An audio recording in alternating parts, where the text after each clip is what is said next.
on, people? Like, subscribe, hit the notification bell for me. So, I just watched an interview between Simon Jordan and Delicious Orie, who is a former heavyweight boxer who retired after literally one fight. So I found it interesting for a variety of reasons. So to give a little bit of background on Delicious Orie, he was actually born in Russia to a Nigerian father and a Russian mother. They ended up leaving Russia due to racial discrimination, which you often see in a lot of Eastern European countries. It's not to label everybody from Eastern Europe as racist, but there do seem to be a high number of reported incidents of racism towards Black people in that part of the world. Moses Atama, I believe, had a similar experience. His father is also Nigerian, and he was born to a Slovakian mother, and they had to leave because there was a lot of racial discrimination. So I'm just pointing that out. Obviously, that's anecdotal. There's a lot of anecdotes. So I'll leave that there. I'm not gonna dwell on that too long.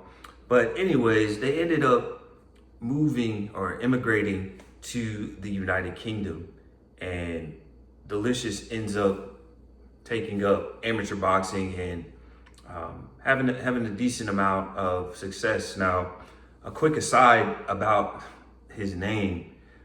It seems to me that there's a bit of a tradition in Nigeria to kind of give kids interesting names. So for context, in the NBA, there's actually a forward named Precious Achua, who is also Nigerian.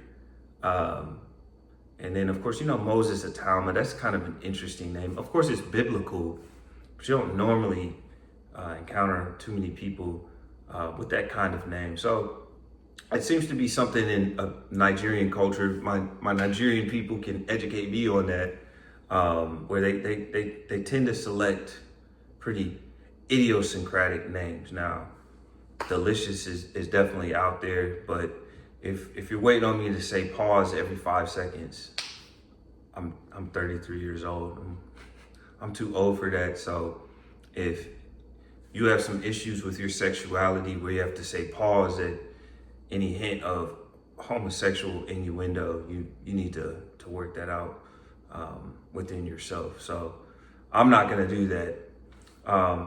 But yeah, Delicious Orie had a great deal of success within the amateur boxing ranks. He's a part of Team Great Britain, which of course produced Anthony Joshua most famously. You had Joshua Buatsi, Joe Joyce, Frazier Clark, all of these top tier amateurs who went on to have very solid professional careers, right? AJ, of course, being the biggest and most successful of them all. But Delicious had worked his way up the ranks. He, was winning prominent amateur tournaments and even made an appearance as an Olympian in the most recent Olympic Games, where I believe he lost pretty early, but it seems to be a bit of a contested decision. I'm not big into amateur boxing because it's all about points and it's kind of boring to me, but the opinion seemed to be that the fight was pretty close. Anyways, moving on to his professional debut. Now, I remember watching him when he turned pro, right? And obviously that was his only fight. So I kind of heard the name.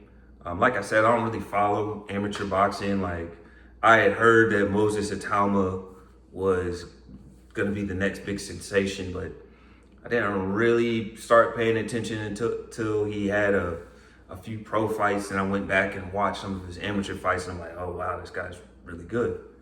But I hadn't done that with Delicious Orie. I just kind of heard the name and said, let me see what this guy's about. And I have to say that his debut was damn squib. He looked completely out of his depth. His punches were wild. They were inaccurate. He looked stiff. He looked nervous. He kept asking. I remember him sitting in the corner and he was asking his trainer, like, did I do a good job? Did I do a good job? He kept needing this kind of reassurance. And I'm just kind of like, that's not a good sign for a guy with as much experience as he has. Like, he has some serious kind of anxiety and confidence issues that you can't have when you're a pro boxer. You know, you have to be very, very sure of yourself. And then again, just watching his performance when he was in there, the journeyman looked like he had a bit of ability, right? But you often kind of see with these journeymen, they know how to stay safe, right? I mean, the guy clearly looked like he wasn't training that hard. He had a big belly. I believe he was some Eastern European guy, but he looked like he had some skill, right? And the kind of to help you guys visualize it, if you've ever boxed before at any capacity, you've seen a young amateur get in a ring with one of the coaches, and the coach is just kind of working on defense, maybe throwing the occasional jab out there just to keep the kid honest, but he's not gonna hurt the kid, obviously. And that's kind of the feeling I got watching, again, a heavyweight professional boxing match. And again, when you just marry that with how unsure Orie seemed of himself, but I was just not impressed. I remember watching his fight and saying, yo, this kid sucks. He's not even really a kid. I think he's like 29. So it's not like he's just, 20 years old, just fresh out of university. Like, he's a fully grown man.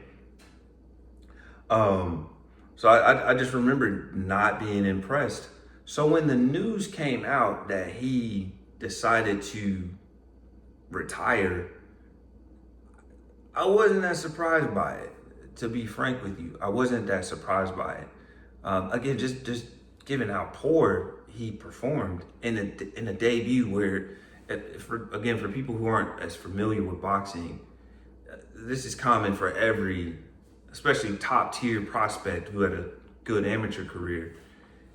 They fight nothing but bums for their first like 10 to 15 fights, right? I mean, no one, even the hardest of hardcore boxing fans, can name Muhammad Ali's first 10 opponents. Like, right? That's some trivia night type stuff. Like, because they fight journeymen, they fight Uber drivers, they fight dudes who just worked a 12-hour shift at Amazon and are looking to collect a quick $5,000, right? So, okay, I'll fight this prospect and jump on the floor.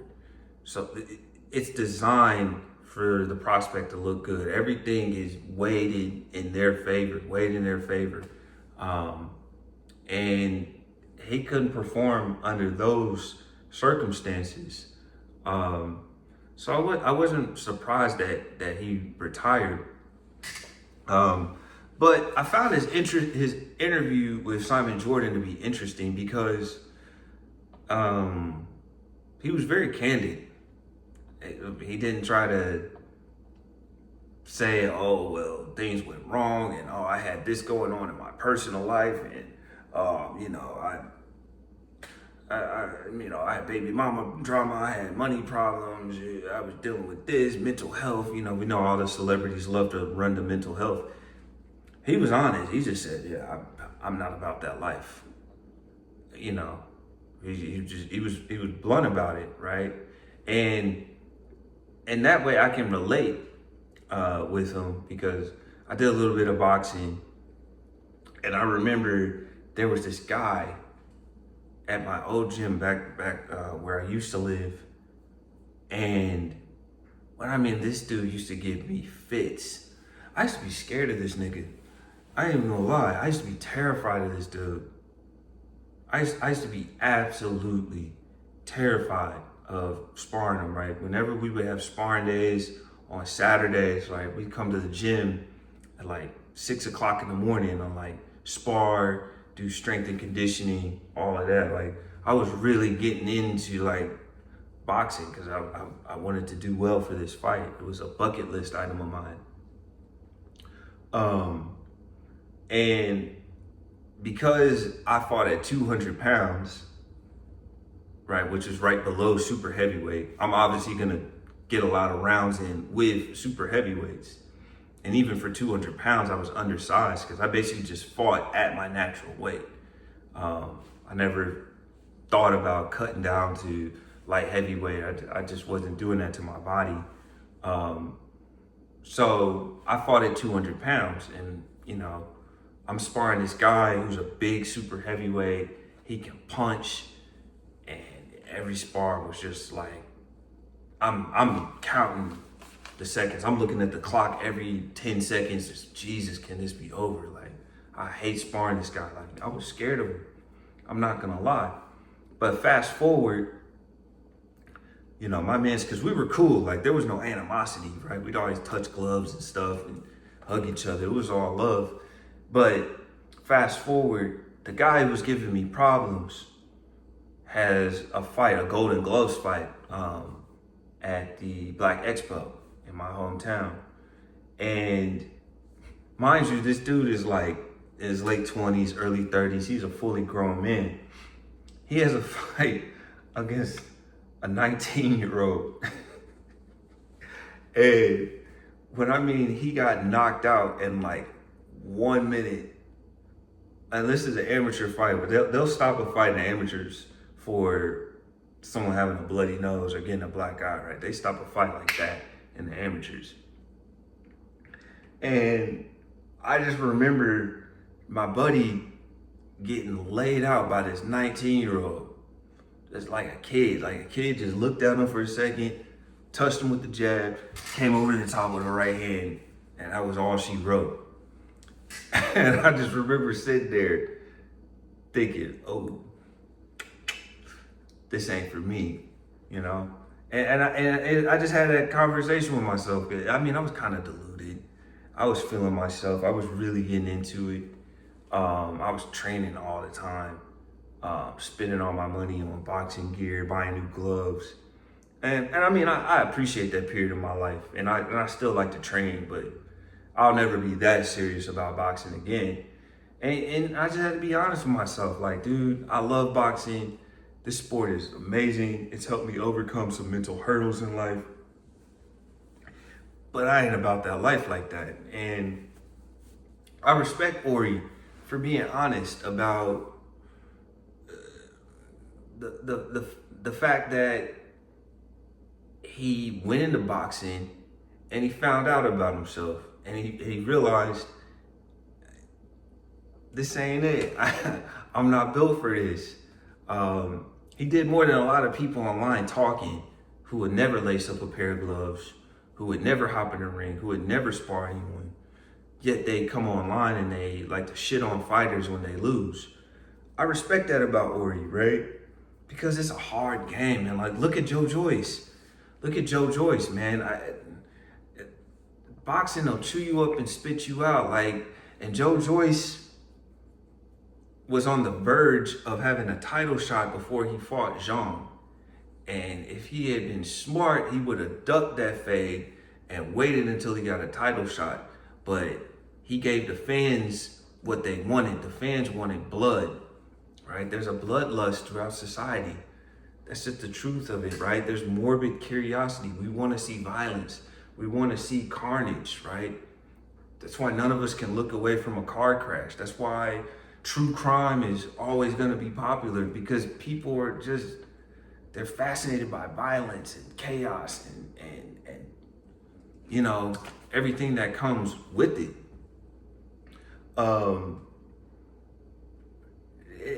So, you know, you look at Joe Joyce, he gave us that.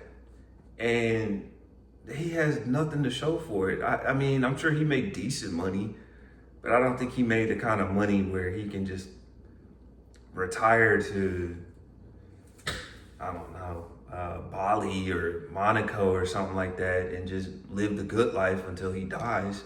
I don't think he made that kind of bread. He make the AJ bread, right? And then for him, it's not like he's a gifted speaker. He's already has slurred speech. He's not the most articulate guy. So you just feel sorry for him. Like it's a cruel game. So I respect that about Delicious Orie. And then fortunately for him, and I think this ties in, this is like kind of a corollary as to why he retired. He's a man with options. Right? Boxing is a sport for the poor. It's politically incorrect, but it's true. It's a sport for people who don't have options. You don't see it too often, right? I mean, the Klitschko brothers, they have PhDs, right? They're both really intelligent people, multilingual, all of that. But most guys in boxing are knuckleheads, right? How many times have you heard the cliche of boxers like, oh, my dad was in prison and my mom was on drugs, right? That's like half the dudes in boxing. And you gotta be a little crazy. And you gotta be somebody with no options, like if you didn't have boxing, you would be a criminal, right? And Delicious Orie just isn't that guy, right? He has a bachelor's degree in economics. When you listen to him speak, that's something I found very striking about him. He's a very good speaker, and he has a commanding voice. He has a voice that was made for radio, for social media, for commentary. I could definitely see him doing commentary. He'd be wonderful at it because he has a very commanding voice. It's a voice you want to listen to. And then you marry that with his academic background, with his athletic background. I can see him having a lot of success, right? He stated that he wanted to go into the investment world and really be a wealth manager for athletes, especially boxers who, right, there's myriad of anecdotes about boxers, you know, spending their wealth away profligately. So, and a lot of investment banks do have divisions that actually cater to professional athletes. So I think it'd be a good lane for him. And I respect his honesty and his vulnerability, right? Not being so tied to his manhood that he was able to just be honest with the public about why he decided to retire, right? Because boxing is a sport, and that's why I love combat sports more than any other sport in the world, right? Because fighters put their manhoods on the line, right? It's emasculating to get knocked out. Like, I've been knocked out before, and it's a weird feeling. It's a weird feeling for any man to get knocked out by another man, right? A guy puts hands on you like he's your pops, and you can't do anything about it, right? That's a weird feeling. So I respect boxers and MMA fighters, kickboxers, because, you know, it's a lonely place in that ring. And it takes big balls to do it at the highest level, you know. But even just to step in and do a spar, again, most of the people online have never done that before. So respect to Mr. Delicious Orie for sharing his story. I think it's very fascinating. And I'll be interested to see where he goes in the future. I think he has a bright future ahead of him. And I think he can still be a great contribution to the sport of boxing. But let me know what you guys think about this in the comment section below. Remember, like, subscribe, hit the notification bell. I'm out. Peace.